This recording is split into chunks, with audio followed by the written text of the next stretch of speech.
Meghalaya honeymoon murder mystery में लगातार कई सारे चौंकाने वाले खुलासे हो रहे हैं, तो दूसरी तरफ राजा के परिवार वाले भी लगातार कई खुलासे कर रहे हैं। इस वक्त में राजा के भाई सचिन रघुवंशी हमारे साथ मौजूद हैं, सीधे उन्हीं से बातचीत करेंगे। आज 13वीं का कार्यक्रम है, आपके यहाँ सभी रिश्तेदार आए हैं, आप लोग राजा को कितना याद कर रहे हैं? सर देखो, राजा आकर मृत्यु मरा है, तो हमें खुशी तो बिल्कुल भी नहीं है, लेकिन उसकी आत्मा को शांति मिले। हम भगवान से ये चाहते हैं कि उसको जैसे सबसे पहले अपने शब्द थे कि मरा नहीं, मुझे मारा गया है। ये क्या पता कैसे मुंह से निकला और मैंने इसको लिखवाया और बेना बनवाया मैंने, तो ये कहीं ना कहीं जो आत्मा है ना उसकी अभी भी वो है कि मैं भैया कैसे मर गया। मेरे को तो जीने की इतनी आस थी, मैं जिम जाता था, कसरत करता था, सब कुछ करता था, लेकिन उस लड़की ने आज उसके प्यार के लिए कि उसके पापा को अटैक नहीं आया, उस चक्कर में उसने अरेंज मैरिज करी, लव मैरिज नहीं करी। उसके पापा को बचाने के लिए उसने मेरे भाई को मार डाला। तो किस तरह का षड्यंत्र है। मैं तभी नार्को टेस्ट की मांग कर रहा हूँ कि नार्को टेस्ट की मांग की जाए। नरबली जैसा शब्द का इस्तेमाल, सर नरबली का शब्द इसलिए इसमें आता है कि ये शब्द उन्नी पैदा करवाया हाँ मन में। पापा ने उल्टी फोटो टांगी तंत्र मंत्र से, बेटी लेके गई थी उसको सिलोंग, वहाँ भी तंत्र मंत्र होता है मंदिर पे वाले।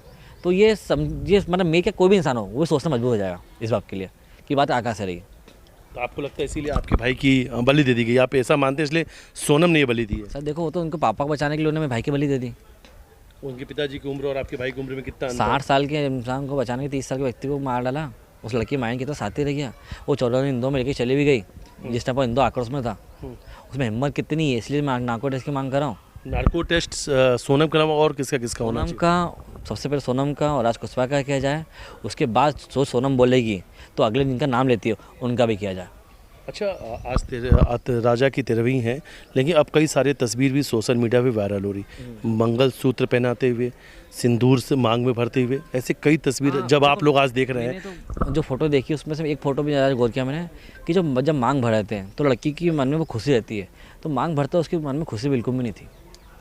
नहीं थी? हाँ, आप भी देखना फ़ोटो, मतलब मैंने वो फ़ोटो भी ज़्यादा गौर करा है कि ये जो 3-4 लंबे से होते हैं जिस टाइम इंसान उसको नोट कर सकता है।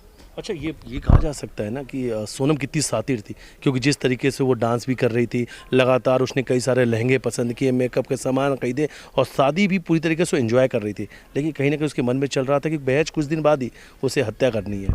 वो हत्या करने इसी जगह ले गई थी कि जो खाई में उसको फेंका, 1000 फीट की खाई से ऊपर खाई थी वो।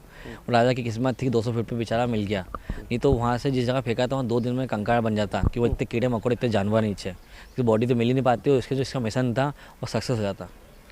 एक आखिरी सवाल, आज राजा की 13वीं है, आप लोग राजा को याद कर रहे हैं, सोनम को कौन सी सज़ा मिलनी चाहिए उन सभी कातिलों को?